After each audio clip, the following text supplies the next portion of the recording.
Good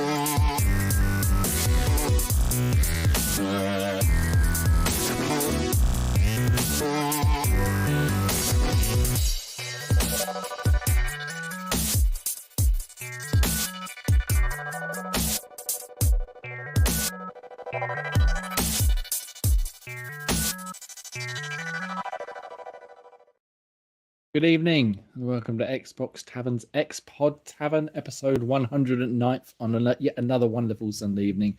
I'm ready and raring to talk about some Xbox news, and this week I've got the usual crew. We're back, the foursome, back in power. We've got Millie Man Gray. Wrong name, Millie Man Ian. Let's bring him in. Let's bring Millie Man Ian in first. Hello, Ian. How are you? back. Thinking about you, and I just jumped ahead of my where it should have been. How are you? I'm good, thank you. How are you? I'm fucking wonderful, tremendous. I'm much better this week. Good. You sound a lot more healthy than last time you were on.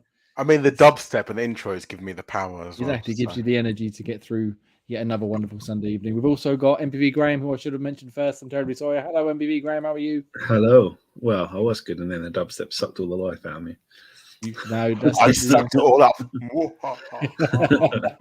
It sounded like it when we started. I definitely used the word suck. And equal dubstep fan, Scottish Gruff Ross is also here. Scottish Gruff Ross, come in. I'd say hello. Welcome. Hello. Right, gentlemen, we're going to get into some Xbox news and video games and all sorts of goodies. So let's just get on with it, shall we? And we're going to start with our favourite topic, Xbox/Activision Blizzard deal. Everybody's so excited. I can feel the warm energy, pure excitement coursing through. It's coming to a close, right? The fucking walls are starting to close in on Sony. Sort of. But every time the walls feel like they're closing in before, they just get booted back, and fucking Iron Man's in there with his arms sticking. And no, they're not. No, they're not having it. So the main updates we've got this week, some fairly substantial ones, I suppose. Obviously, Xbox have talked about wanting to work with Sony and Nintendo and Steam and Nvidia and all sorts of companies in order to try and make the regulators go, oh, actually, you know what? This might be a good idea. And the latest one is from Brad Smith, who is, I forget his exact job title. Let me quickly look it up. He's vice chair and president of Microsoft. So fairly important. Yeah, fairly high up the food chain. And he put a tweet out, which he has since clarified because the way he worded it the first time wasn't quite right. So I'm going to read a clarification one. He said, "They want the record to be clear and address any misunderstandings. I'm delighted to repost a below statement, which I'll read in a second, and affirm Microsoft's strong commitment to bring Call of Duty to Nintendo customers if our Activision Blizzard acquisition goes through and is approved by the people that have the power." So they say Microsoft and Nintendo have negotiated and signed a binding 10-year legal agreement to bring Call of Duty to Nintendo players the same day as Xbox with full feature and content parity, so they can experience Call of Duty just as Xbox and PlayStation gamers, notice the use of the word PlayStation there, enjoy Call of Duty. We're committed to providing long-term equal access to Call of Duty to other gaming platforms, bringing more choice to more players and more competition to the gaming market. Love, Microsoft. So we've got an actual deal signed. I mean, they haven't even fucking purchased them yet, and they're already like, you can have Call of Duty, and you can have Call of Duty, and everybody gets the Call of Duty. But I think they're obviously doing this as a bit of a show of faith / sort of elbow nudge, like, go on, Sony. You know, you want to go on. Even Nintendo, they don't care about Call of Duty. Even they want to do it. So Ross, what's your opinions on this tweet? Obviously, again, the first one was a bit confusing. He said that Xbox games, but he since clarified he was just talking about Call of Duty. What's your opinion coming to Nintendo, and do you think this is a bit of a win in their books, or are we going to see this backfire somehow? I mean, I see it as publicity. I don't see it as anything. I don't see it as anything substantial as in regards to it's like a deal breaker. So, who's really going to be playing Call of Duty like Warzone on the Switch? Maybe a single player campaign where they can like scale it down for the Switch. But you're not going to want to try and play like online multiplayer.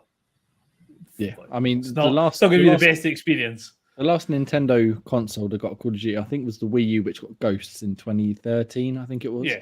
And even that was already a poor version of the 360/Xbox One version. So between the Switch and the Series X and the PS5 and that, we're going to have an even bigger difference. What it has done is it's put Sony in a bit of a brick wall because like Microsoft have always been like, well, we've always said we don't plan on making Call of Duty Xbox exclusive.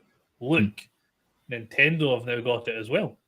So we're sticking true to our word. We haven't taken it just for Xbox. Therefore, why do you have any reason to say no? Yeah, and I believe they've already said a similar thing with Steam, where Gabe Newell, when that came out, and said we don't need their word. They're going to do what they say they're going to do. But I mean, I really want them to come out and be like, look, even Nintendo wants it. So why don't you like just fucking deal with it, Graham? I know you're the biggest Call of Duty fan in the world, and I know you're so invested in not only this deal but the fate of Call of Duty across platforms. Oh, yeah, I know. Does hearing you might be you will be able to play it on your Switch entice you anymore? Do you think you're gonna care anymore, or do you think this is all, like Ross said, a bit of a showboating? Oh, well, the first time I saw a 10-year deal of Call of Duty, it just sounded like a prison sentence. But other than that, I mean, I can see, playing it on the Switch doesn't sound like fun for anyone. And I can't see it making any difference to Sony. That's like saying you can sign a deal with Russell Hobbs to put it on 10 years to put like Call of Duty on a toaster and say it'll play the same. Do you know, I think at this point they'd fucking put it on a toaster if they thought it would make it go through. Call of Duty's going to be the new Doom. Yeah, it will be. Putting it on a fucking Tiger version, one of those little black screen Tiger Call of Duty. Yeah, that fucking thing. Or even those little water push button things that you use to get to do. With the little hoops and the little seahorses. Call of Duty shoot the hoop game. No, well, obviously they're sticking true. They're gonna obviously put it on other systems. I don't think it was ever in question. I mean, I think it was more the exclusivities and all the other things that they could easily just take away once the deal goes through. Map packs and skins and what have you. I don't even think it's that bit that's holding it up anymore. I think it's just the threat from other things saying that they're monopolizing the market. I think that's the only thing that's going to hold this up now. I don't think Call of Duty is going to be a big part of what holds this up. But whatever it takes to get this over the line and out of the news, I'd head that direction. Yes, yeah. Oh, forward steam, please. Keep it going. Yeah. If this helps that get to the end, then yeah, I'll stuff it. Stick Call of Duty on the Switch. I'm not sure anyone's going to play it, but if that's what it takes. Move on with our lives. I'm sure. Yeah. Even if I'm forced to play it for 10 minutes on a Switch, I'd do it just to fucking get it to happen. Yeah, we'll see what happens. Ian, again, obviously you're probably, I would say here, probably the biggest Call of Duty player out of all of us, perhaps. Wow. I mean, out of the four of us, I mean, me and Graham don't really touch it. I don't know about Ross so much, but would you play it on a Switch? Do you think, and again, same questions, do you think this is just a bit of showboating, or do you think there's more to it that might sort of push this deal forward? I think it's just more making it multi-platform, isn't it, really? Because it's just like spreading the love, saying we're not going to block Call of Duty. Everyone has Call of Duty. So, yeah, it's just... also, it's money making, isn't it? And the more consoles you sell it on, the more money they make.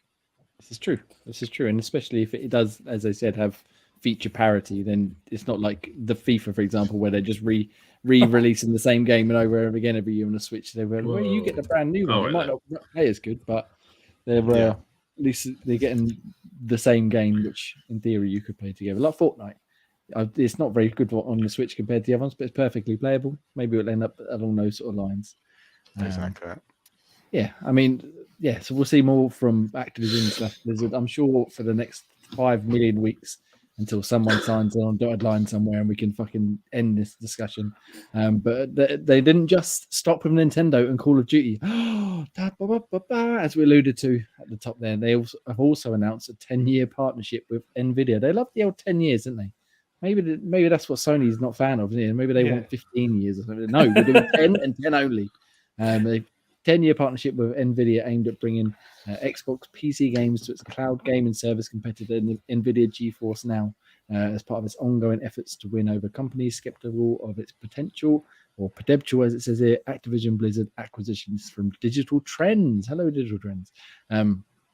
So they're bringing not just Call of Duty, should the deal go through, but all of Game Pass and PC gaming, its PC game side of things. So as it says here, you get to play like Halo, Infinite Redfall, Call of Duty, Gears, all sorts of games which will be quite interesting because I don't know if any of you lot have used GeForce now, but supposedly it's really good.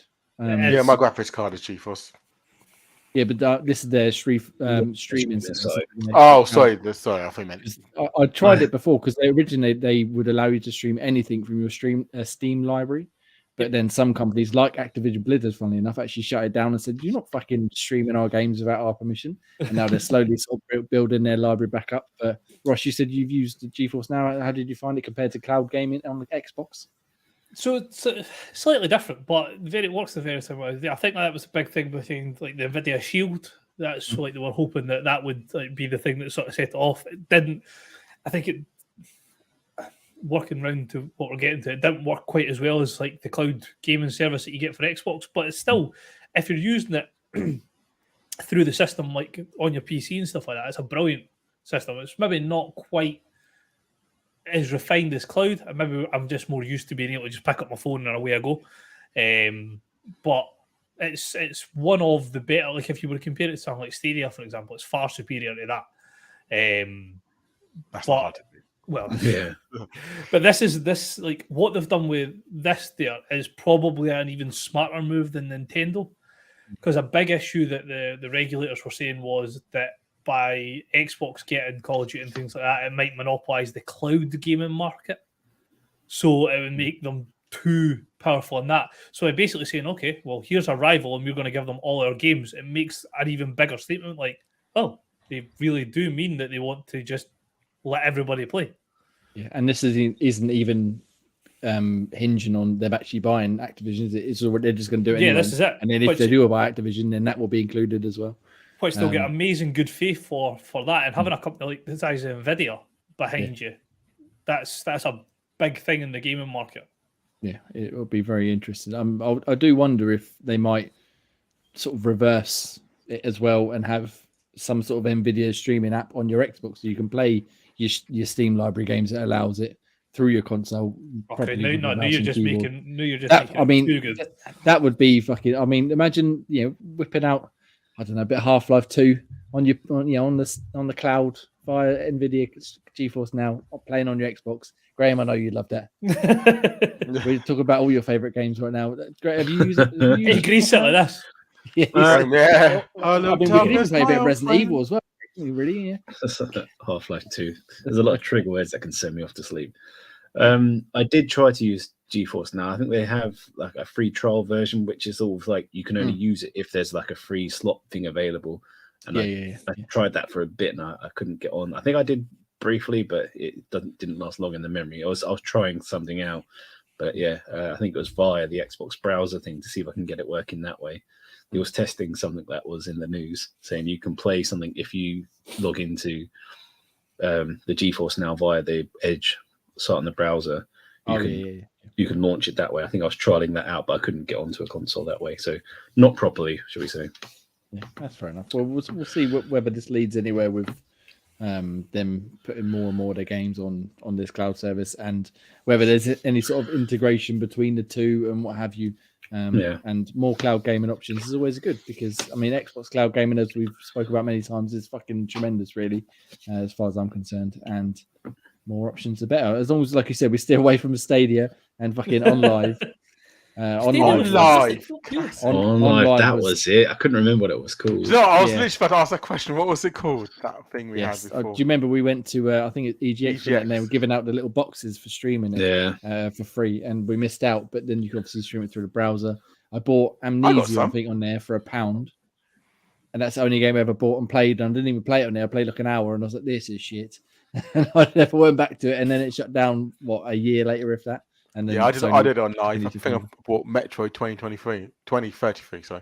Yeah. And then it's like played that. It's quite a good game. But my Xbox played it. Yeah, exactly. Yeah, it's a good way of trialing out games before you get to it. They had some nice ideas, but unfortunately, before its time, it's sort of like an early Stadia, unfortunately.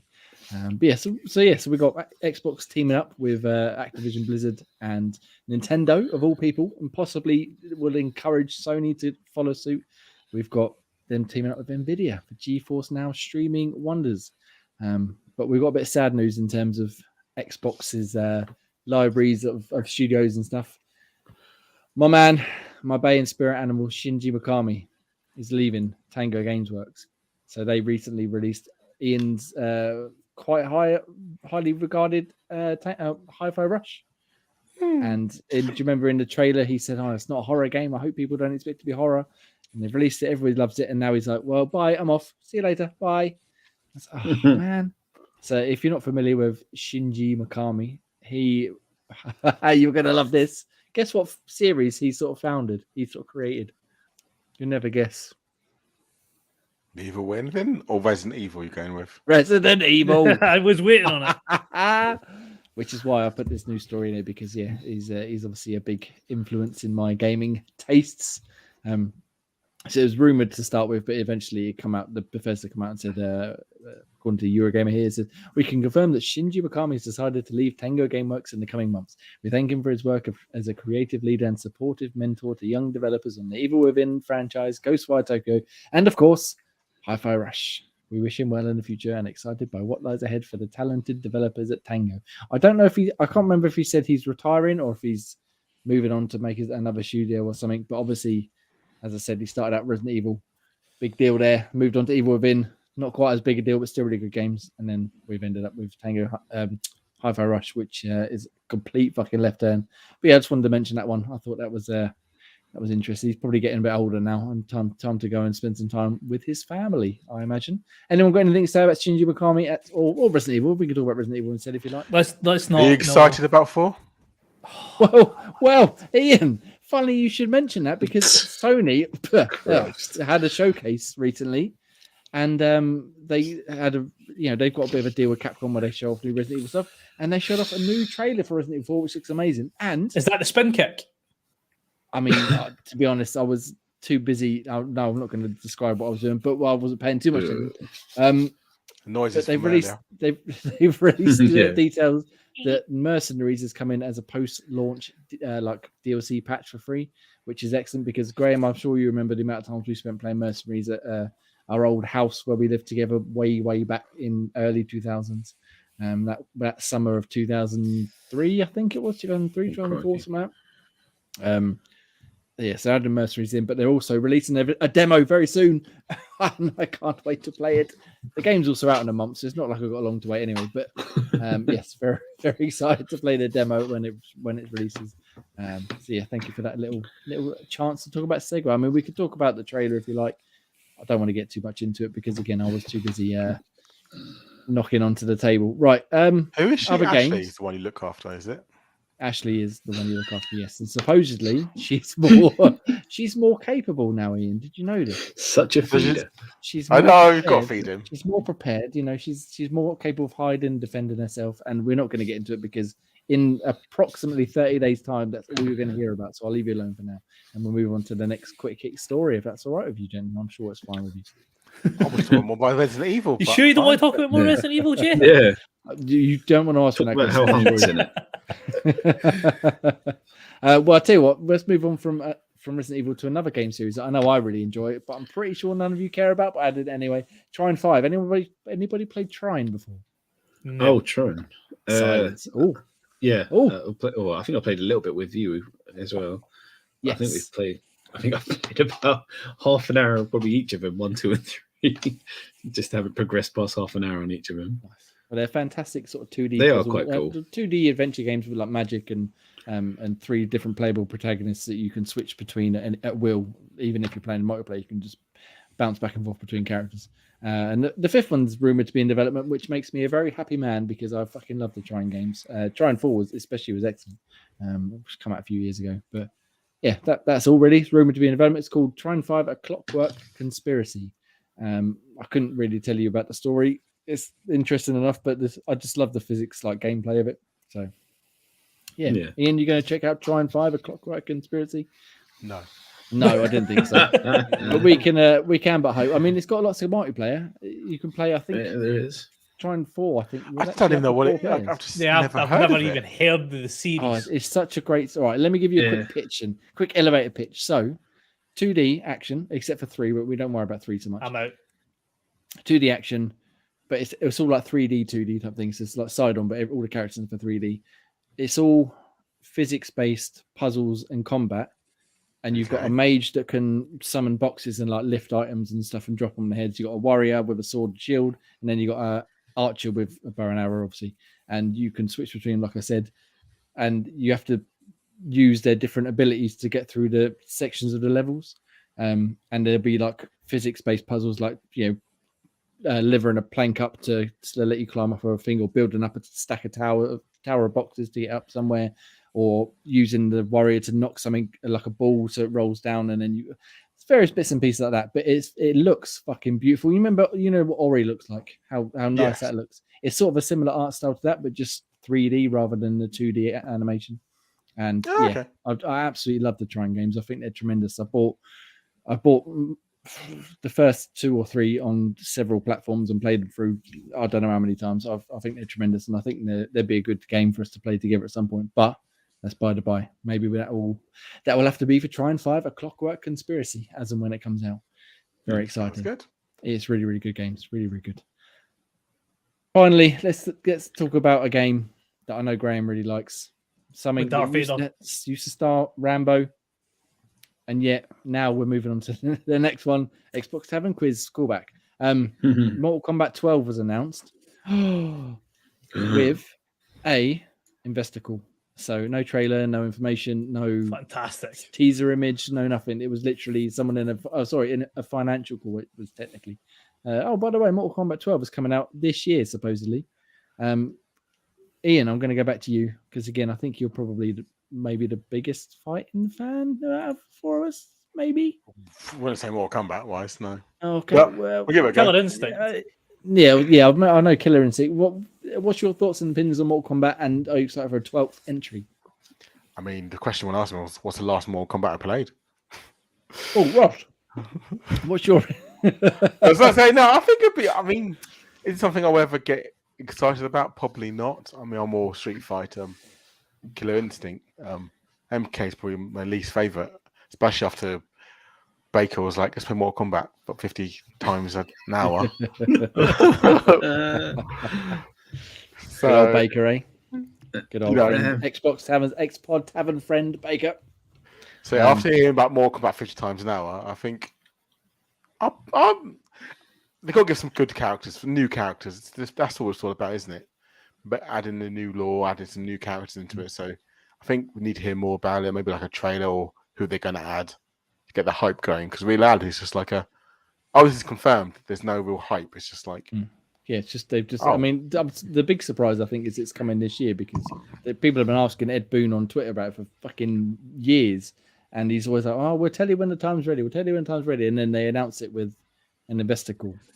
Yeah, a shit way of doing it. So, Really. like, I mean, normally they've got some kick-ass trailers and stuff, and like you said, they tease bringing back, Sub-Zero, Scorpion, Liu Kang, Kang Lao, blah blah blah, and then add in a few newbies here and there, and now everybody's like, "Well, now it's coming," and it's coming in the next 10 months at some point. So yeah, we'll see what happens with that. Anyone else? Did anybody else play through? Was it 9, 10, and 11? The story modes of them because they were fucking tremendous. I thought Some of the stories that they've 9 put and in 10 are fantastic. Yeah, I didn't do 11, but I definitely did 10. But yeah, the stories are pretty good on those ones. I don't think I could track the whole thread of it all, but yeah, I mean, there's still some hype for the Mortal Kombat series. There's still some fun to be had there, and I mean, I don't know how much far they can stretch the envelope with the fatalities. They're always a bit gruesome and mental, but they're always kind of fun to watch. You're always curious to see what they've done with each of them. Yeah, I think that's kind of like the draw in it. Like get in and see what kind of crazy shit they come up with now, and then while you're there, you might as well play through the campaign or the story mode a little bit. 11's on Game Pass, isn't it? Yes, it is. Yes, I've got it installed. I must admit, actually thinking about it, I don't think I've actually got past the first couple of missions on 11. Is 11 on Game Pass? I thought 10 was on Game Pass. 10 was on Game Pass, but 11 is on there now. Is 11 on it now? Yeah. But yeah, so we got new Mortal Kombat coming. Very exciting to see that this year. Hopefully, you never know. Maybe even get on Game Pass straight away. Best in the gaming. You heard it here confirmed. No, not really confirmed. I've just made. No, that I up. need to see it like way ahead. And then Ross didn't get it, so yeah. No, they're not even going to release it on Xbox now. I'm sorry, I've ruined it. But I think that's about it for the news this week, gentlemen. Unless anyone's got anything else they would like to bring up quickly. It's all good. I am good. I was about to mention Resident Evil again, but I won't. No. Trust me, Ian, you're going to regret the next month or so because it's going to be nothing but. All right, well, that's some quick hit news. We got through some Activision Blizzard stuff quickly. We got through some Trine stuff quickly. Resident Evil quickly for once, and Mortal Kombat. But now it's time for my favorite segment of the week. Ross, please plug me like there's no tomorrow. Lube Warm up. my hands up for you Get and going. everything. Get my cough out of the way first. So patreon.com/Xbox Tavern. If you want to support us all with your hard-earned money for less than the price of a Costa, Starbucks, Cafe Nero, wherever else you may or may not purchase your caffeinated beverages from. Please help us. Please help us. Please. Can I have some more? Jump over there. There is some goodies over on Patreon, so you will be able to get a wee bit extra from all of us with our After Dark shows that we record every weekend after the podcast. Apple and Spotify, main places where you can listen to the show. If you can jump over, rate us 5-star, drop a wee comment, give us your likes and dislikes, that would be greatly appreciated. Written reviews, Jay will have a wee list of all the ones that I've just put up recently on xboxtavern.com. Socials running along the bottom of the screen, Twitter, Instagram, Facebook, TikTok, all running along the bottom just there. Discord, jump in. Jay's been a wee bit sketchy with some of these ones. I didn't trust him that he got that Titanfall one. Wasn't having it. I wasn't having it. Instant, mate. Do you know what? Shenanigans. A little backstory sometimes, or not backstory, behind the scenes. Sometimes obviously I do it. It kicks on for us at 11 o'clock at night every night. I look at it, and if I can't get it straight away, I'll sleep on it, and I wake up in the morning and look at it again. And I got it. I was like, I think it's Titanfall, but I'm not sure. So I slept on it. I woke up. I was like, yeah, that's Titanfall. Bang, straight away. Number 1 champion of the world. Thank you very much. I've got to be good at something. I can't be good at anything else. Which we've got a wee channel dedicated for over there, which Jay will be better at providing the link, because for the life of me I cannot remember the website. It's guessthere.game. So what it is basically screenshots from games progressively getting a bit easier as you work through 6 guesses you get, isn't it? Yes.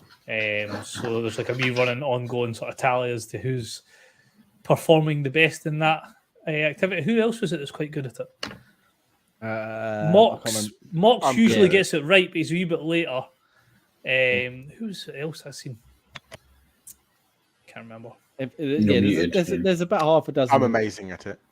Ian's self-proclaimed amazing at it. I'm gonna keep calling them out as well. Graham, you're still being coward. Get on with it. Yeah, get in this. Get on it. Share it. Tell us how you get. I got Titanfall in 3. I was pissed off at myself because I fucking love the game.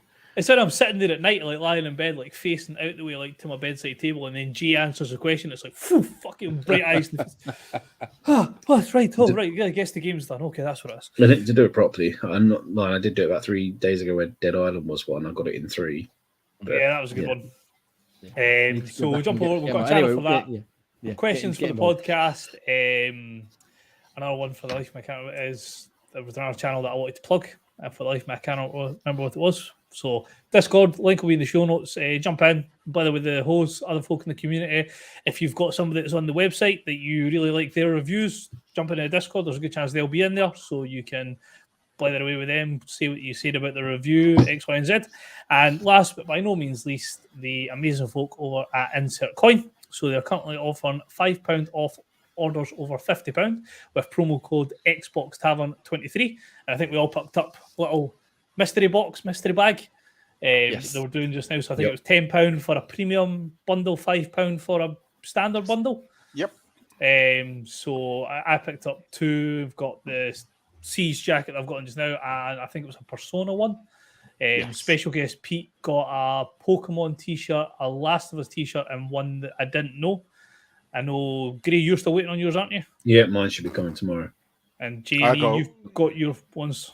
Likewise, I'm still waiting for mine. Should be here tomorrow, I think. Keep it positive, Ian. I got mine. I got 2 already got. 1 bit ugly and 1's not too bad. That's the problem with Lucky Dips, isn't it? Like, yeah. So the whole point of the Lucky Dips is you pay a much reduced rate, but you just get whatever they send you, basically, rather than picking what you'd like. Yeah. And sometimes it works out. Sometimes Who got the Borderlands one? That was Pete as well. Pete.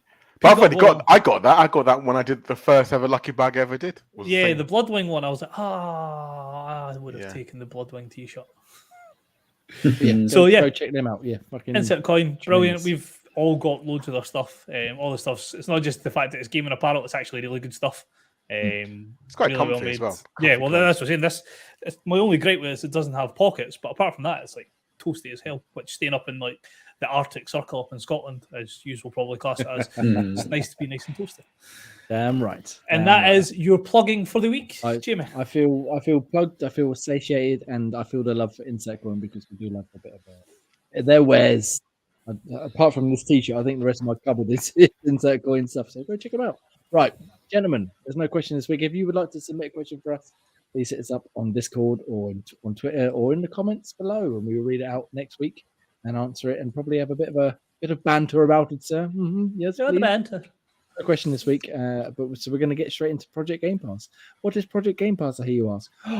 Well, it is when we pick a game from Game Pass, we play it for the month, we discuss it, we give our verdict on it, not an official Xbox Tavern review, but a podcast general consensus, and then we can move on to the next game the next month.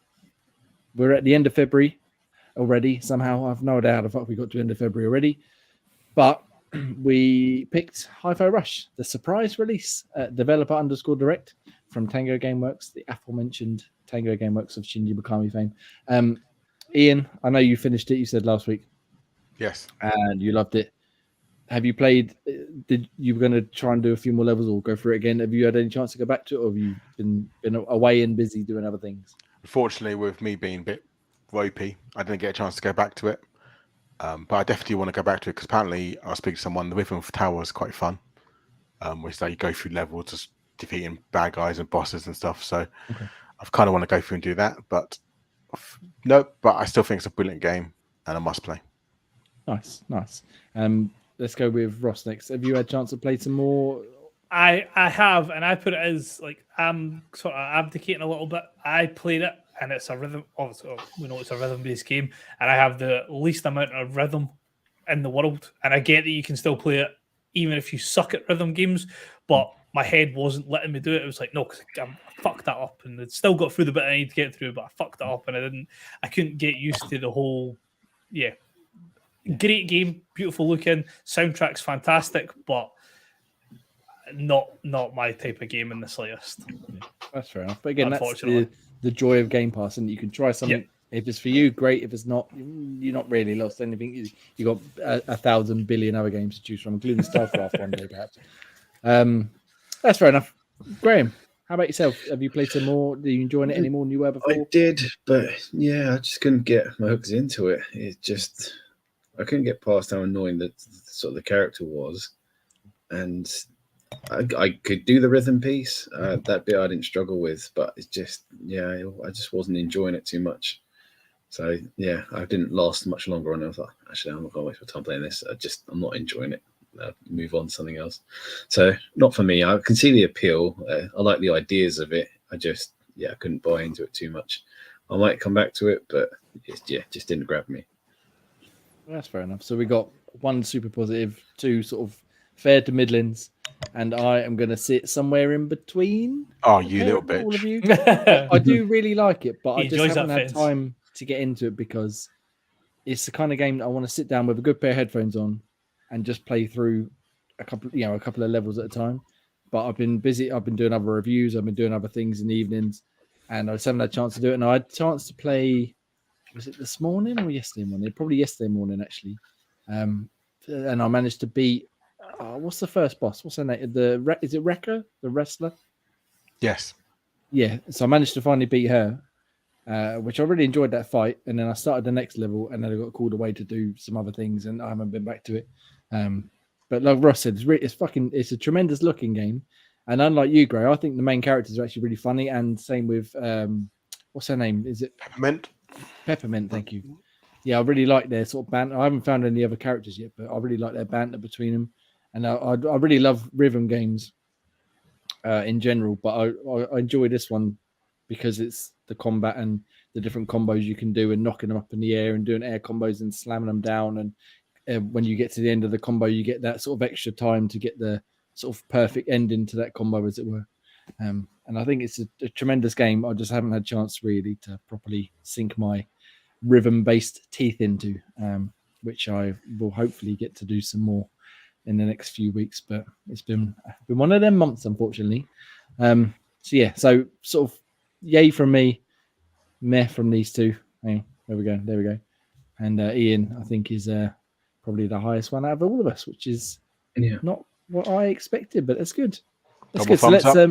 So let's give an official Xbox Tavern Xpod Tavern roundup. Then I'm going to go with Ian first. We'll give it a rating out of 10, like we do on the site, but again, not an official review. Ian, what is your rating? 8.5. 8.5 out of 10. Very good. Scotch Gruff. I'm going to go for 6 for me. Fuck you. I've changed mine to 9. I'm going to counter yours with a 15 out of 10. Graham? It's a 7.5. And I'm going to go for what I played so far. Admittedly, not very much, an 8. So we'll pop the averages up on the site. We'll put the rest of the Project Game Pass games are up there already. You can see what we've played so far over the last. I always forget how long we've been doing. It's 18 months, roughly, is it? 2 years. Yeah, it's been a while. Yeah. I forget how many games we played, but all the games we played and our ratings so far are up there on the website on xboxtavern.com. You go check them out. However, like I said, we're at the end of February. It's time for a new game. New month, new game. And I believe if we're all in agreement for our previous discussions off podcast, we're going to go for the newly released, straight into Game Pass, Atomic Heart. I mean, you might actually get me to play it this month again. 2 back-to-back months. Woo. 2 back-to-back months. That's amazing. So yeah, if you're not familiar, was it like a first-person shooter based in? Is it based in Russia or is it just Russian-made? I forget. Ross, you've been playing it. You had it a little bit before launch. Tell us a little bit about it before we move on. So basically, it's in like a dystopian type Russia. Robots have, not in a bad way to begin with, they've replaced the workforce. So the whole logic behind it was create robots, make them do all the manual labor and menial tasks, things like that, so that humans can focus on art, sport, acting, drama, stuff like that. So they can become more sort of, I can't think what they're more based on just like their enjoyable things. They then go for a second launch, which will see humans control the robots using a little Neuralink type thing, and somebody sabotages it and turns the robots on the humans. Never. And then basically you are, I don't know if he's genetically modified, but he's some sort of super soldier type idea. What is it? Agent Triple P or something? It's P3 or something. P3, that's what it is. It's not Triple P. It's P3. I knew it was. I knew there was 3. That's not much and of a a better P. name, but that was along the lines. You're basically sent Angel by the guy, DP. Exactly.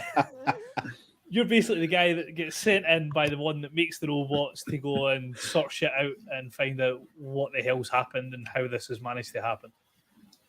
And I'll stop it there before I go into the actual what's happening in the game. Yeah, but that's fair enough. I mean, so it's a first-person shooter, right? So how's shooter's a loose word? I must admit, I've not really paid too much attention. Because a lot of people were comparing it to things like BioShock. Is that a fair comparison? Yeah. Or you get heavy BioShock vibes. Massive BioShock vibes. What's that? I can't remember what they're called in BioShock, but you can get the different like elemental effects. Plasmids. Yeah, so you've got like plasmid type ideas, but like it's all cybernetic and with like animatronic stuff. So it's like built into this glove that has computers and processors built inside it that you can use electric shocks, you can freeze people, things like that. So very similar type idea with that, lifted straight out of BioShock. Yeah. Yeah, you've been playing it as well, Graham. Tell me your opinions. Yeah, I dabbled into it earlier. It was a massive, very sort of slow start. It really sort of builds you into it. Yeah. It's a bit of a slog at first. It's sort of slow floating cars and like without sounding bad, the first 20-25 minutes, Gray, is solely dialogue and walking around. A slow walking simulator bit for a bit. It's just to build you into the environment. It does a good job because it's freaking weird. Yeah, some of the like animatronics that are in it are like creepy as hell. Fuck are they kind of look like the crash test dummies. They're the sort of the blank stare straight at you, but they've got some weird lipstick thing on it. It's just like Yeah. halfway between a crash test dummy and a sex doll, and it's freaky as hell watching them speak. I've seen a lot of people talking about sex doll stuff, and I've just completely passed it. I was like, no, I'm not getting involved in that. Yeah, it's difficult not to get that sort of like, why have you got blonde hair, red lipstick, piercing fucking open eyes like this, Yeah, and staring deep into my soul? With like auto tune, it's kind of freaky as hell. But yeah, you kind of get the gist. That's why you're getting the sort of old timey kind of robotics, but with a futuristic feel. That's why you're getting that same sort of Bioshock vibe. Because it's set just after World War II, isn't it? Is it early 1950s? Yeah, I think it did seem 50s, 60s, but I think they said. Yeah. So it's weird for the fact that it's weird. Like 1940s, I think it was. Yeah. It's like that, but you kind of get that Bioshock steampunky kind of feel. Nice. But So I mean, not as easy as I was expecting, and I wasn't expecting it to be easy. Like I just played it. I put it on standard mode, just like not the story-based one, but not like super difficult. And even that, like if you get a group of the sort of robots together, you get your ass handed to you. Yeah. So when you were saying about the plasmids or plasmid type things, is that like in Bioshock where you have like a gun in one hand and a plasmid in the other, or do you like bounce back and forth between them? No, you've got so I've not really used this is what I'm saying when you say about like first person shooter. I haven't actually shot a gun yet, as much as I just discovered I've got one. Doesn't do a very good job of telling you that you've got a gun, by the way. So make sure you check that. So you start off with an axe to begin with. That's like the first weapon you pick up, and you can modify your axe and put stuff like that in. So what happens is basically you can use your powers, but you can't then use your axe at the same time. So it's like you fire out like a bolt of electricity, and then you can swing an axe. So that's how it sort of works with that.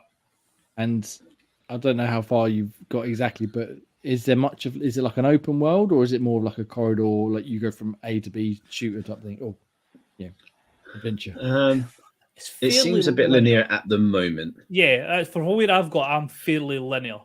Yeah, I'll say it is. I don't know if it opens up further down the line, but at the moment it seems linear. I'd agree with that.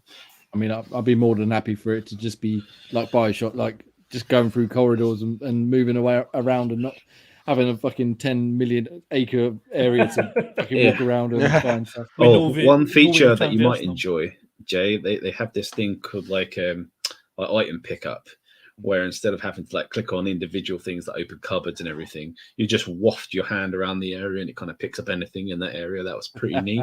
Yeah, that makes life. So literally, like if there's like 12 drawers in a cupboard, it just goes and opens all of them all in one, and then you take all the stuff from it. That gets a fucking golf clap from me. It's almost like you're using. It's like you're using the Force. Like you just put your hand in, like everything goes. It's like an item hoover just to suck everything up that you need. It's quite cool. That's exactly what we need. Definitely one of the worst parts of Fallout and Bioshock and stuff was fucking looking at the floor and going X. Yeah. X. So that's what I mean. This is awesome for that. Except for the fact if you did it in that game, you'd be picking up all kinds of crap that you don't want. Exactly. Whereas everything in this that you kind of need, you just suck it all up and it's good. Nice. That's a lot of sucking. Well, I mean, don't we like a bit of sucking? So we will play. We'll play Atomic Heart throughout the month of March. Again, somehow March already. I'm not really sure how, but and then we'll talk about it, and then we'll move on to the next game in wherever we may be in April. Looking forward to. We'll see what releases are coming out. I must admit, I'm not really up on my release schedule right now, but we'll find it. We'll find out a good game. But yeah, Atomic Heart is a new game for Project Game Pass for March. Just go with more games we've been playing for the moment now, and I'm going to go to you, Ian, because you've been playing. Well, hang on. What's this all about? You haven't been on the dark side, have you? You haven't been playing a bit of PlayStation games, have you? I dust my PlayStation off. Whoa, what have you been playing? I've been playing the world's greatest game of all time. No one ever will tell me differently. Legend of Dragoon. So this come out recently on, was it PS Plus Collection or something? But you can purchase it outright, right? Yeah, you can purchase it outright, and it's much cheaper to purchase it outright, and you get to keep it for good rather than doing PS Plus, because I know I don't play any other games apart from Legend of Dragoon. Plus, it means I can take my time with it, and there's no rush. But basically, just of it. Oh, go on. I'm sorry, I was going to say, so this was a PS1 game, right? Yes, correct. PS1 game in which- 1999. I think it Which came you out in, played in in 1999, I'm assuming. no, I think it came out in Europe, as in EU in 2001. Because I remember being Okay. And is that when you played it then? When it first came correct. out? I played it straight away. So Well, we've crikey. got Look at what, them FMV 21, graphics. 22 years? Ian, how Yes. does Legend of Dragoon hold up 22 years later? Fucking brilliantly. I don't care. Like I remember, like it's just such a good game. Like I forget, even though when you play a game, you forget how good it is, and you go back to it, even though it's not the best looking game graphics wise. I mean, in its time, Let me tell you about the PlayStation version of Resident Evil 2, Ian. It's, I mean, back in its day, it was fucking beautiful, and even then, you think, oh, you know, the ropey graphics of their face when they're trying to do it. But the cutscenes are fucking brilliant. I mean, I've seen some better cutscenes in Legend of Dragoon than I have this year, for God's sake. So they nailed the cutscenes really well. I just think it's brilliant.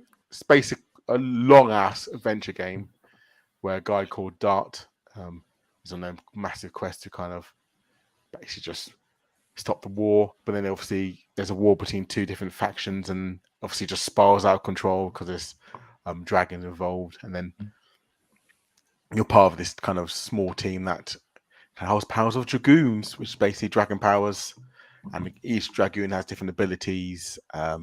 They can transform into like a powerful dragon-like concept, which is kind of makes it battling different.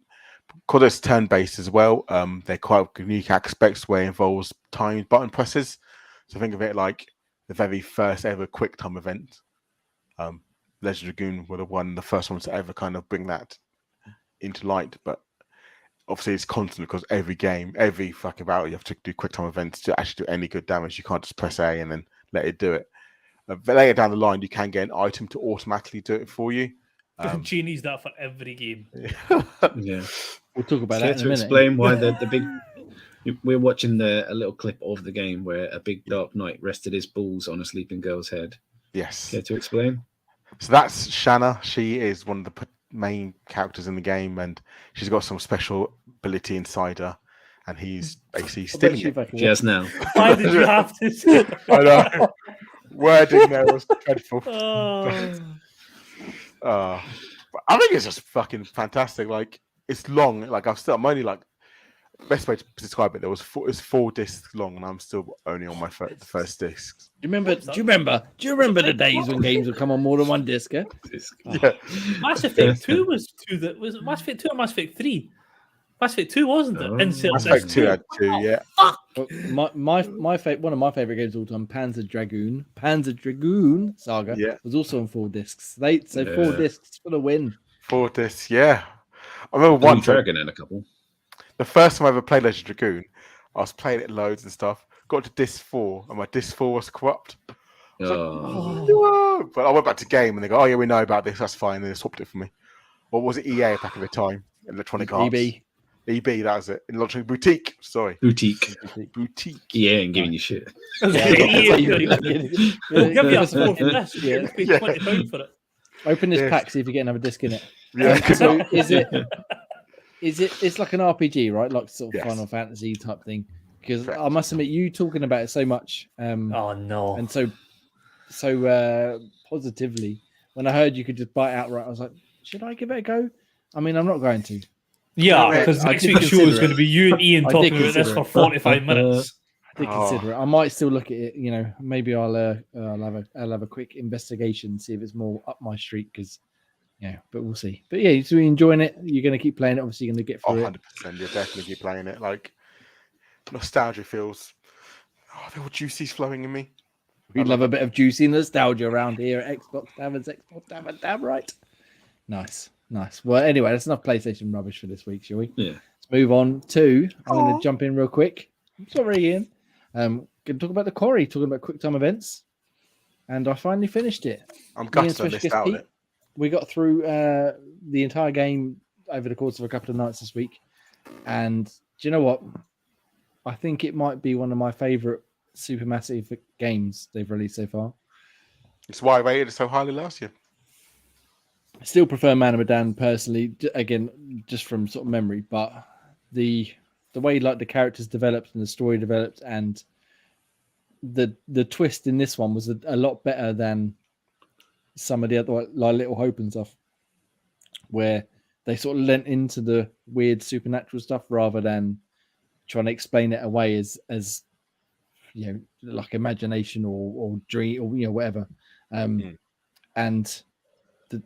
granted, I especially guess Pete playing with me, who sort of helped me make some choices to not kill anyone or to not to sort of get the most out of it, because he'd already played through it a couple of times. But yeah, you're lucky I wouldn't come then, because I would have literally tried to kill everyone. Yeah, well, I mean, I still made the most of the decisions, but occasionally I'd be like, when we're in an area where you could explore, I'd be like, obviously I can see that's the exit, Pete, and he'd be like, yes, okay. So where should I go to explore to find more clues or to find more things which will then help with the choices later on? And so he sort of directed me in different directions there. And we did lose a couple of characters, but as I mentioned in our private chat, we didn't lose any of the main cast, so you play each of the different characters throughout the game. I think there's 8 of them in total.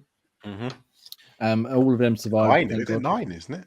It might even be 9. I can't remember. There's a lot of them compared to the other games, and all of them survived, which is good. A couple of people died, which were sort of secondary characters, but I mean, one of them I shot in the face with a shotgun, so I can't really say it wasn't my fault, because I kind of pulled the trigger. Find the house.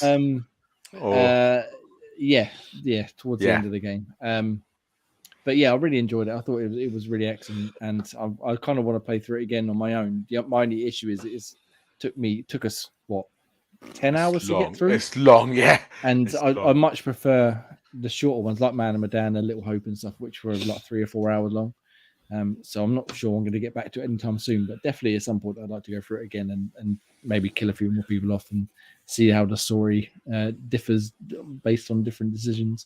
And I would have liked to have seen multiplayer, like we spoke about last week, have more direct impact, like the Dark Pictures games, because Pete was basically sitting there watching me play the game for 10 hours. That's what I mean. When you mentioned about the multiplayer, when I was thinking, how could that work? Because most of the time you're on your own. Like, very rarely you ever with someone else. Yeah, well, that's the thing. Even in Dark Pictures, like you're playing 2 different characters, but you might be in completely different scenes. Whereas here, he was literally just watching me move the character around, and then when we made decisions, it would come up, left or right, basically. And I would pick left, and he would pick right, and then it would go mine because there's only 2 of us playing. Whereas if you've got a big group of you, it will pick the majority person of who's playing. So yeah, it would have been perhaps a bit more chaotic if we'd had a group of people playing together. But yeah, I really enjoyed it. I thought it was really well acted, really well told. The sort of it went sort of places that you didn't quite expect, and the visual, I couldn't get over the visuals as well. I know that it's very tightly framed, so there's not much going on in terms of like big expanses, but the characters look fucking tremendous. And there was one scene, which again I won't spoil, but someone died by my hand, and like the way they displayed it was fucking gruesome, like really fucking gruesome. Yeah. And I was like, whoa, there's no need for that. But then they kept going back to it. I was like, but I mean, it is very impressive, but I don't want to see that. Why? Yeah, it was really good game. Really enjoyed it, and highly recommend checking it out at some point in the near future. Right, let's move on from me. Let's go to Graham. Graham, you've been playing a new release this week. Something called Like a Dragon Ishin. Yes, that's exactly it. Like a Dragon Ishin. And right in my wheelhouse, because it's from obviously Ryu Ga Gotoku, who make the Yakuza series. And what I didn't realize is the game was a remake of a game that came out before, which made it make a whole lot of sense, because what playing the game confused the complete fuck out of me. How so? And I'll explain why. Because the game's like set in sort of I'm not sure it's feudal Japan, but it's kind of possibly in the 19th century. But you're samurais, basically, so around the era of the samurais. But your main character is none other than the same guy who plays freaking Kiryu in the Yakuza series. So I was like, what the? Okay, so they've taken the main character of the Yakuza series in the modern era and brought him back to being a samurai. Okay, fine. It's obviously the same company. I can get with that. And then you keep bumping into other characters that appear from the story. I was like, hang on, that was his adopted brother, and the other one, he's a he's just someone who doesn't like me in this one. Okay, fine. so many characters you keep bumping into. It's almost like the same cast of Yakuza have been repopulated into this samurai here, and it's really confusing. It's like one of them episodes of like Saved by the Bell where they have a flashback and all the characters are playing like older characters who are completely different. Be like, wait a minute, that's Jesse. That's remember them? Yeah, interesting, different. I didn't realize that either. So, but how does it play? How does it compare to Yakuza General? I mean, well, Like a Dragon, I suppose it's called now. One last reference to that bit. You may have saw it in that quick video there. One of the other main characters that makes an appearance, Mr. with the patch, one of my favorite characters from the Akira series, that Goro One Majima. in the pants. No, he wasn't in his pants, but he's the fruitcake that sort of is a little bit of a loose cannon. And the thing was, in the Yakuza series, he's called the mad dog of the Shimata. The mad dog of basically of that Yakuza gang, that family. And in this one, he's called the mad dog again of this samurai. So didn't even change his name. He's still the mad dog. Fine. And he's still just as nuts as from this. So they're keeping some things the same. And the plot line is even similar to like 1 and 2 as well. Sort of, his father was killed again. Happens in Yakuza. He was sort of taken on by an adoptive father, and he has a brother who was also not his blood brother, but also his basically sworn brother. I was like, okay, really not changing it up too much here. But yeah, to get to the gameplay, the weirdest thing is in this kind of feudal samurai Japan, you can mix between a sword, barefisted, a gun, or a sword and a gun. You get classic feudal Japan guns. Yeah, and the thing was, you can use a gun as a standard weapon in this bit. So you can use a gun more in Samurai era than you can in the modern Yakuza series. In the Yakuza series, you can only pick up a gun and it has like 10 bullets, and that's it. You kind of discard it. No, it's one of your main weapons, and you can pick you can upgrade your gun as you go through. It's just so weird. That 3 guys just pick a fight with you with their swords, and you just stand and go just shooting them. Like, what is going on? Like I'm a samurai, just shooting them. Just popping caps in down their ass. It's so weird. But it's not like turn-based. It's back to sort of real-time combat. The same sort of things happen sort of every now and then. Someone takes a dislike to you and you have a scrap with them. But yeah, the combat's very, other than the weird gunplay, but the combat's kind of similar to them. You have your combos, you have your block and your parries and things, and it just plays exactly like a Yakuza game. So at the moment I'm on the middle bit, which is because there's not a brand new story yet. I'm about 3 chapters in, and I'm waiting for a better sort of twist in the story to happen, because if it flows and the story is almost exactly like 1 and 2, I'm going to be extremely annoyed. So I'm waiting for some sort of betrayal bit to happen like it did in the Yakuza series. If it does, I'm being very annoyed. But at the moment, that's why I was like, this doesn't feel like fresh. And the fact they've got all the same characters, like from the original Yakuza series, if this is a new game, these guys must be like 20 odd years older now, and he looks just the same as he was from the Yakuza games. But obviously, as I didn't know, it was a remake, which kind of makes a little bit more sense. But yeah, there's a lack of freshness around it. And yeah, that's, I mean, the combat's not new. Obviously, the Like a Dragon series obviously had that turn-based combat, which was a whole brand new concept. So to go back to the original fighting is not the end of the world, but there's nothing new here other than adding gunplay. The sword and gun is kind of interesting to play, so you can sort of swipe, shoot, which is kind of cool. But other than that, I don't think you play this game for the combat element. You kind of want in the story, as it seems like a rehashed version of the same story, but in the samurai era. I'm waiting to be surprised. At the moment, there's sort of nothing fresh about it. So fair enough. Well, I thought I'd enjoy it a bit more. Yeah.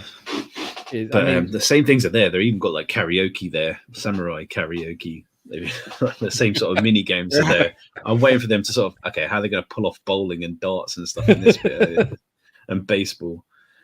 But the way they've done baseball, there's a cannon on a boat, and they fire cannonballs at you, and you have to slice them in half as they come to you. I was like, what the fuck? Interesting. That's how they've done baseball. You're chopping cannonballs as they kind of come closer to you. So, Yeah, that, like I said, it doesn't feel fresh. It's like, okay, so they just change baseballs from a pitching machine to a cannon, and you're, instead of hitting a baseball, you're chopping cannonballs. Fair enough. I suppose that's one way to sort of keep the same game in there, but just give it some different sort of sprites. So yeah. Well, Oh. yeah. Nothing like rehashing a thing and giving it a new lick of paint, eh?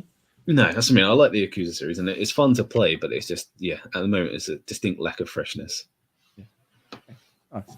Well, yeah, we can look forward to your review of that on xboxtavern.com very soon, I imagine. Yes, you will. Nice. Does it feel like a long title then, or? Well, if it's anything of the rehash version of 1 and 2, yeah, it's definitely because it's got all the side quests in there. Yakuza has a habit of like naming their side quests so you can know which ones you've done and which ones you haven't done. And there's the same shed loads of side quests. And as you see, they've added all the sort of activities in as well to sort of kill your time if you want to do it that way. But I imagine it can be quite lengthy to sort of play through the chapters unless you kind of just steamrolled the chapter and just didn't play anything else other than the sort of the main story. It could be quite lengthy. Around with the baseball cannons and stuff. Yeah, if you don't do any of the side stuff, I imagine it won't be as long, but I still imagine it's a pretty hefty game. And is it important to the side stuff to get levels, or not really? Yeah, so each fighting style has its own sort of upgrade kind of tree. So the more you use that style, the more orbs, I think it is, you just put in the upgrade tree to get a lot more skill moves, a lot more damage with that kind of style. So if you keep shooting them, then you're only upgrading the gun style, but some scenes might force you to do sword play or might force you to do like bare fist. So you kind of have to do all of them, play around with all the different styles. Okay, cool. Nice. Yes. I mean, and you obviously you're a big fan of the Yakuzas around here. So we'll see what your verdict is very soon. Hopefully it picks up and gives you a bit of a surprise rather than just rehashing the stuff you already played with a random samurai theme. Yeah, that's what it just seems like to do. They just redone the first one, but with like a samurai coating. Yeah. Nice. Well, let's get to Scottish Craft Ross next, shall we? And I've been looking at this acronym here, and I cannot for the life of me figure it out, even though I'm sure I know what it is. Please tell me all about AOE 2. Oh, Age of Empires. Age of Empires. There we go. I was looking at it, I was like, what is AOE? AOE 2. So, as we didn't speak about it last week. Encouraged you to play some more console version, or are you back to the PC? No, I'm listening to Pete's advice. He said to go for it on this, so I've taken his advice, and he's not wrong. I'm really enjoying it, actually. Like, I'm surprised at how he talked a good game in regards to like how well it translates from like the controller, and it's if every RTS, couldn't remember the name. If every RTS put as much effort to optimize their game for a controller, I think they'd see a massive upturn in the amount of people that would play them, because it's so easy to do. Even like all your like hotkey things that you would associate with like having to use like a key bindings on the console, it's just all done on like, well, you'll see it on the screen. It's all done on like a scroll wheel type idea. So you just hold LT, your scroll wheel pops up, you flick the right stick, selects what it wants to do, clicks in automatically. Your D-pad selects like your different units, so you've got like your military, your livestock, your civilians. It's just they've used every button that's on the controller, but they've done such a great job at it. It makes it so much user friendly. People who have never picked up an RTS before, if it seems like it might be your sort of game, but you've never had the chance because you've never had a good enough PC, or you've always just thought that when you've tried to play it on a console, it's just not worked very well, this is the one to play. It's unbelievable how good it is. I had a friend from work mentioned about playing this on the console, and so it's amazing. He's pure PC game, and he's gone playing this on the console as well. And he's like, it's just amazing how well it is on the control, how seamless it can be to actually move around. Yeah, and that's like I say, every RTS game, with the exception of a couple of the ones like the Tiberian Wars and things like that were on Xbox 360 and stuff like that. Most of the ones I've played have always been PC. Things like StarCraft, things like Command and Conquer, Battle for Middle-earth. It's always been on the PC. And I've only ever played Age of Empires on the PC. I never tried console. And like I said with Pete when he mentioned it, I was skeptical about how well it would work. But I mean, absolutely, definitely. If you're a fan of RTS games, this is the best console experience you'll get. Nice. So have you been playing console or cloud? Console. I've only been playing on console. I hadn't actually thought about picking it up on cloud, to be fair. I do need It's to also invest. got touch controls on cloud as well. Yeah, I need to invest in some sort of controller that I can just dock into my phone, to be fair. But if it's half as good as the controller experience playing it through the cloud, obviously I know it's the same idea, but out and about, then I can see 20-minute skirmishes going from A to B if you're like traveling on a bus or in a car. Definitely see myself dropping some hours into that. Nice. I know I spoke to Pete about it a couple of weeks ago when I just literally played the tutorial. I haven't had a chance to go back to it yet, but I would like to play some more because. Why were you playing the tutorial, Jay? Just putting some Scottish dominance out there, are you? I mean, I was just testing it out, you know. Play and didn't really get any further than that. I would like to play some more though because I do like the idea of these sort of games. I just never really get any further into them than the first 20 minutes and be like, I ain't got time for this. Give me something else. Give me something to shoot and explode. Shockingly, great multiplayer games as well. Especially if you do Battle for Middle Earth is one we always done. You used to give yourself like a 10-minute timer at the start of the game to like build up your resources, build a base, and then it was like 4 players, but every man for themselves. Yeah, and it was just fucking chaos. You fucking 3 sides attacking you, or you're part 3 guys, or 2 folk are attacking, then all of a sudden you get flanked by a 3rd guy. Oh, fantastic game to play multiplayer. That sounds like some shenanigans. It could be definitely well suited shenanigans. to Xbox Tavern's Tavern crew. Yeah. I'll be still building things for an hour before anyone finds me. Nice. Well, yes, thank you very much for telling me all about AoE 2, which, as I understand, stands for Age of Empires. Let's go back to you, Ian. You've been playing a bit of Apex Legends as well. Yes. Have you been getting any dubs? So, yes, in a way that is different because you can't say yes in a way because you have a win or you don't. So, hear me out. Oh, so let me premise this to explain how I'm getting. I've been winning. My team have been letting me down. Yeah, I've been playing. Obviously, now they've got 2 new game modes. So, reality is they've got the classic battle royale, but they've now brought in team deathmatch. Yes, I'd heard this. Yes. So I've only ever been playing team deathmatch, and it's very different to where you play, but it's quite fun. So this season now is ended in season 16. There's no new legends. Rather than having a legend, they basically decided we're going to bring a whole new game mode instead, which is team deathmatch. So they've got a new weapon as well, but the reality is it's just 6v6 on 3 different maps. I think it's the Skull Town, another like party area, and then some weird kind of like building kind of. I can't remember the 3rd one is actually now off the top of my head. Are these parts of the Battle Royale maps? So just correct. Yeah, it's sections of the Battle Royale maps, and it's just sectioned off.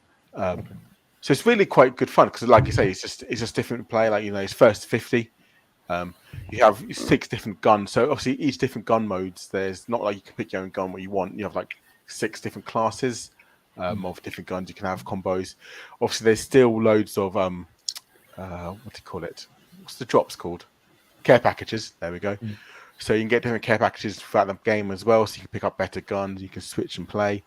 And there's a lot more to do with obviously sticking together and stuff. But you can also go rogue as well. But yeah, we have good fun with that. Really, like I say, a few games I've played, I've actually had a few wins, a few losses. Just again, with team deathmatch, is always you've got to stick with someone. If you start going rogue on your own, you're never going to win, especially these gunfights. Does everybody still have their powers like that you would have in a battle royale? So yeah, all powers are still the same. Everything's still the same. So again, Corsic with canisters and gas trap. I've been using a lot of crypto recently because I kind of like it's the recon bit. And that helps a lot. So you can especially in kind of team deathmatch where it's it's quite a small space. You can just throw his drone, and if anyone goes past his drone, he detects where he is. So long as you stick to a kind of area, as soon as they come on the area where they are, unless they kill your drone. But again, no one really pays attention to the drone. And normally just kind of rush looking around and stuff. They've also completely changed the class layouts now. So rather than just being 3 different ones, there's now 5. So it's assault, controller, recon, skirmisher, and support.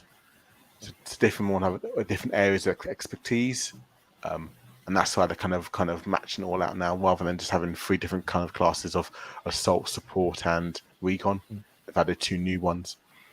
Again, there's a bit of buffing and nerfing on a few of those characters as well.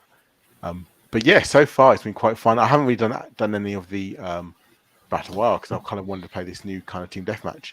And then next thing I know, 2 hours later, I'm still playing team deathmatch. I'm like, oh shit. I guess I won't be playing the other game mode. I suppose the important question I have to ask you is it reminiscent of Titanfall's team deathmatch, or is it completely different? Obviously, you've got different powers and stuff, but is it sort of giving you that feeling? Maybe that's it. Yeah, I guess so. But then again, there's no AI. Maybe that'd be quite a cool thing to add next. Is like the AI kind of side of things and make a bit more bigger maps. So that could work that way. That'd be quite fun. That'd be a really interesting kind of way to kind of play. But I think it's just fun because it's new, different game mode. I think you do get the sweat still playing and fucking mump up the leaderboard. Because I'm quite like I'm played for like probably like a year maybe. It slowly got back to it. Like after like an hour of playing, I'm like, oh yeah, I know exactly what I'm doing now, and actually getting into it. And I'm actually kind of the top half of the leaderboard rather than 2 kills, 15 deaths. Where I'd be. So I'm getting the other way around. Do you still have to like hunt down just to get weapons and stuff, or No, do you have a loadout to start? Yeah, you start with a loadout. So you've got 6 different options to start with, and they've changed throughout the map and stuff depending which map you're playing. It will change depending what load they have, and like say you can pick between 2. So you have 2 guns, but then again, like I say, you have the care package throughout the map. If you kill someone and they've got a better gun, you can have like 2 good guns. Because normally it's 1 really good gun and 1 shit gun. So yeah, normally you can switch and play between that, and then you can change between. As soon as you die, you can change class and guns. So it's not like you're stuck with, say, for example, we pick Caustic at the beginning with 1 gun loadout. You're stuck with him throughout the game. You can go, okay, actually, I want to quickly play as Crypto and change my loadout. You can do that quickly by just, when you're dead, you click on, I think it's like one of the buttons or select. You can change your character quickly and who you are and stuff. It's good as well, especially like when you start the game, you don't want like fucking 5 Caustics and then like, okay, great. So you want to kind of change it up so there's different characters. Mix and match a bit more than everybody picking the same person. Exactly. Nice. I must admit, you've sort of sold me there because I had no idea that was a thing, and I haven't played Apex in probably even longer than you have. So I'd like to get back in and give that a go. Let me know when you're playing. Bring back Team Neural Net back. Damn right. Yes, we have to get old former Xbox Tavern, X-Pod Tavern member Daniel in, so he can show us how it's done, man. Yeah. Old Stevie Wonder. They'll protect it or preserve his bullets. Exactly. Oh You've got God! to save those bullets. Don't remind me of that. And his grenades. Man never shoots. Oh, bless him. Go check out our YouTube videos of our time playing Halo Infinite when it came out. Oh, what a good time that was. But yeah, no, thank you very much for that. I very much look forward to playing some more Apex Legends at some point soon with you.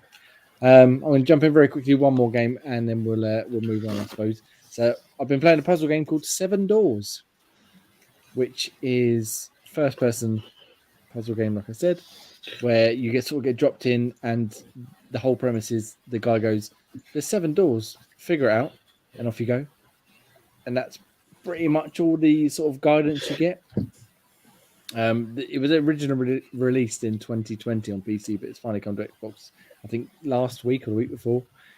And it's a good game. I did enjoy the puzzle elements, but there's a few things that bugged me. Mainly that you can't invert the Y axis on your controller. For normal people, then. I mean, No one wants for to any invert. sort of Only professional gamers like myself, you only need to be able to Sims do. So I had to resort to the Xbox accessories app. But the main thing was the sprint. Unless you were holding the stick dead straight, it would cut it out. So you'd have to sort of start it and stop, start it, stop, start it, stop. And it actually made me feel a bit ill. Might have been because I was a little bit tired and slightly hungover. But it was like look, and it was annoying. But the actual puzzle element of it is really good. It tests different. Each of the rooms test different abilities. So one will be sort of dexterity and do your sort of platforming maneuvers. One will be a bit more logic based. One will be a bit more like cryptic code breaking, stuff like that. And it took me about an hour to get through. I accidentally restarted my game like a dickhead. I got right to the end of the seventh door. I paused it to the kids. I turned back. I pressed the A button, and the default option is new game. And I press A. No, son of a bitch.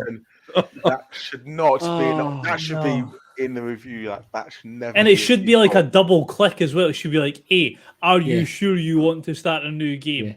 Yeah. Which is bizarre because it should be the top option. I did that, and I got set back to the first room, and the puzzle was already solved, but it wouldn't let me out the door.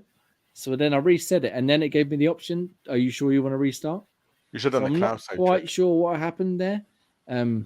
But either way, I had to restart the fucking game. But it took me like 10 minutes to get back to the end of the level because all the solutions were the same, luckily. But yeah, no, I other than that slight foible, I really enjoyed the sort of puzzle and elements of it. There were some quite clever moments where I think it's the fourth room you've got to pick. You got to look at, there's a load of pictures around. You got to like solve a lock, 4-digit lock on a safe by counting certain elements, and it gives you clues as what you're looking for. But the clues are quite obtuse, and obviously I'm not going to spoil them, but a couple of them really sort of took me a minute to work out, and I quite enjoyed that side of things. Whereas later on, the very final puzzle is based around the game chess, and I don't know how to play chess, and it gives you the list of rules, but I read it all and I was like, okay. And I was like, well, I don't know what any of these pieces are. I don't know what they have to do with. Even if I knew what they were, it wasn't clear, like what they had to do with what I just read. And so I ended up just kind of guessing and sort of brute forcing my way through it. Like, okay, I'll move here, I'll die. I move here, I don't die. Okay, now I'll go back and start again. I'll move here, and here, then I die. Okay, then I go back. And it was a case of trial and error more than anything. But then you unlock some extra levels, which was quite enjoyable as well, actually. But yeah, really good little puzzle game. I don't think it's very expensive, but a couple of hours of an evening to spend going through a first-person weird puzzly title. Yeah, why not? It's well worth checking out. Sort of thumbs middling for me, not quite thumbs up. Thumbs middling.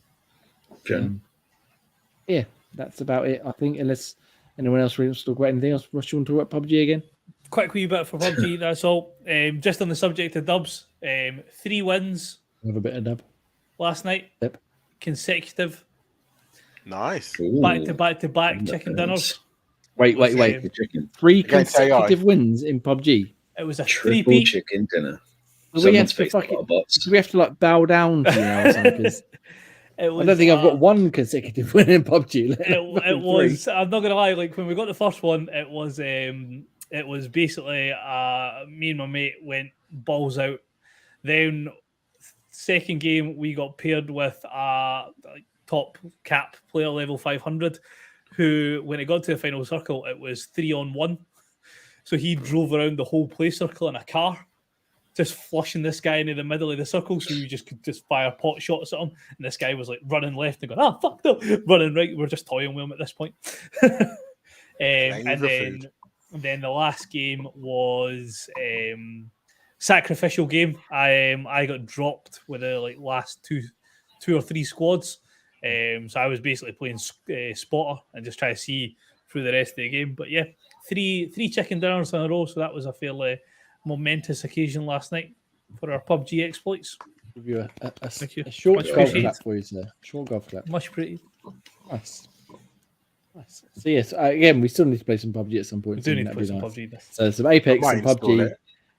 Who knows what else we got to play together at some point. New maps are good. It was quite funny. It was quite fun watching the new map Vikendi, watching people getting mauled by polar bears, which is quite funny. So you're just I sort of mean, it's running always a good laugh. You're just sort of running along, like trying to watch the play zone, and then like out the corner of your eye, you see another group, spin your gun and shoot them, and then this polar bear's running towards them. What Run the away! fuck? Leave them to it. They'll be So fine. yeah, that was quite fun to see. Like they've introduced a few new elements into their map, so it's not quite as monotonous. There's a few more things to keep you entertained in the map. Nice. Yeah, again, we would like to play this at some point. Play some Apex 6v6, play some PUBG, and then we can, I don't know, go back to Gears of War or something. Age of Empire. I was waiting for Ian to jump in. I feel a bit sick. Nice. All right. Well, that'll do us for what we've been playing this week. We'll talk about more games that we played next week, including. Pretty sure. In fact, yes, I've got a review going up on Tuesday, which I can't tell you about just yet, but I very much look forward to talking to you about next week. However, the reviews that are up on the website right now, almost a good segue. Hit me. You can go and check out my review of Akar R, which is a sort of remake / new release of a like 1980s classic type game. I mean, if you're into those sort of high score chasing weird arcade games from him that got really fucked up sort of psychedelic visuals, that will give you a fit if you give it a chance. It's all right. I quite enjoyed it. It's got some Best good mechanics, description ever. but it's not really my sort of thing. But yeah, like I said, the review's up now. You can go check that out. We also got a review of Fashion Police Squad from Jake, which you give an 8.1. And AJ reviewed Risen, which was a sort of a bare minimum upspuff of was it a 360 or original Xbox game? Oh, I forget. I think it was original Xbox. Either way, it's on there. You gave it 6.9. Go and check them out. Like I said, we've got plenty of other reviews going up this week as well, including, like I said, one I'm very excited to talk to you about. However, in the meantime, why don't you go and check out this wonderful little service called Xbox Game Pass? And Ross, you can tell me all about games that are coming to it for the rest of the month until we get to the new month, please. So I've actually got the games for March. I'm way ahead of the ball. Whoa, let's get ahead of Oh, ourselves. and have you seen the notes in the chat? In the show notes. I was going to say, like, what are we talking about here?